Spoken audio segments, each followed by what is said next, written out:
Hey, I sorry to bother you. I can't hear the guitar. You think maybe you could turn them up just a bit? Yeah, no problem. No problem. Let me turn them up a little bit. Thanks. The background singers, I can't hear them. I can't hear the background singers. Can you? I got you. Hang on. Yeah, hang on. Here we go.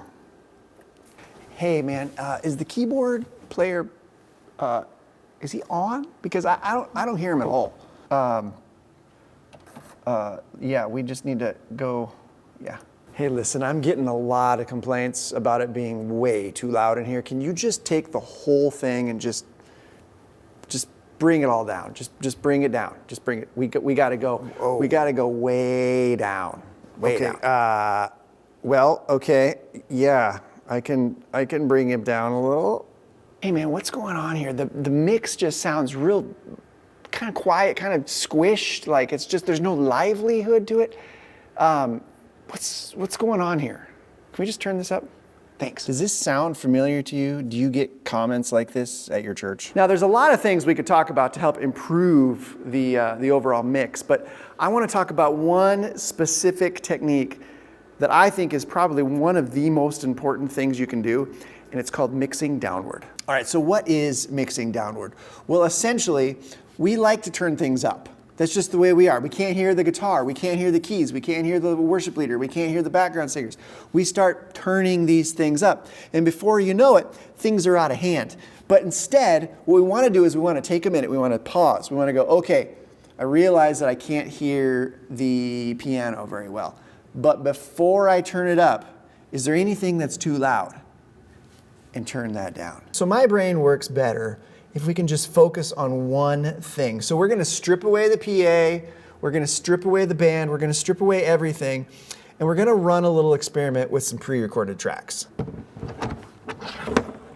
Okay, we're going to run a little test now on this whole mixing downward thing. So I've got Logic pulled up with some tracks from a recording session. I did it with a bunch of friends a couple years ago.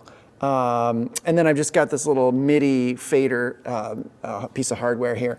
And don't worry about any of that stuff. We're just going to use our ears. I tried to make this little exercise as simple as possible. So I've got a little audio queued up. Let's just listen to it for a second. I've got some answers.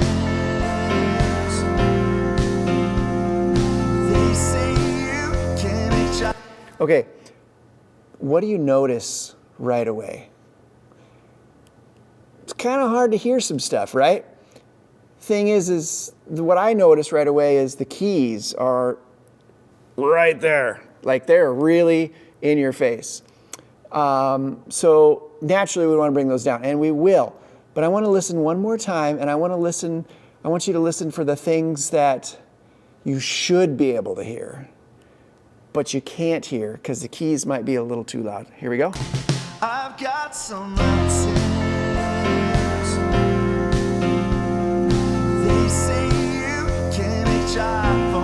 Okay, did you hear a little electric guitar in there? Now, the electric guitar, at first, when you're looking for things like this, sounds like it might be a little too quiet. But in reality, it's just fine in the mix. The keys are a little loud. So we're going to listen to that same little sample again, and I'm going to start bringing, I'm going to start the keys where they were, and I'm going to start bringing them down. Okay? And I want you to listen specifically at the electric guitar. Here we go. I've got some answers. They say you can make iPhone stands. I'm ready for dancing. Ready for dancing. You see how all we did was bring the keys down to an appropriate level, and then all of a sudden things came alive. Not only did you hear the electric a little more, you heard the snare, the bass, a few other things that were happening, vocals. And so that's kind of the art of mixing downward. Naturally, we want to boost things, but before we bring anything up, let's just see if anything is a little too loud and bring those things down. Now, this whole mixing downward thing applies both to audio engineers and to musicians. I teach this all the time to worship teams, because think about it. If your piano is too hot in the mix, it's hard to hear the guitar. or the vocals or whatever. So mixing downward, whether it's wedges or in-ears, it really does apply to both sides of the spectrum. All right, guys, I'm gonna flip it on to you guys now. This weekend, when you're mixing, just try this whole mixing downward thing. Just see how it works. Just take a minute, stop, and go, is there anything too loud? And then just kind of watch and see how things change and transform in your mixes.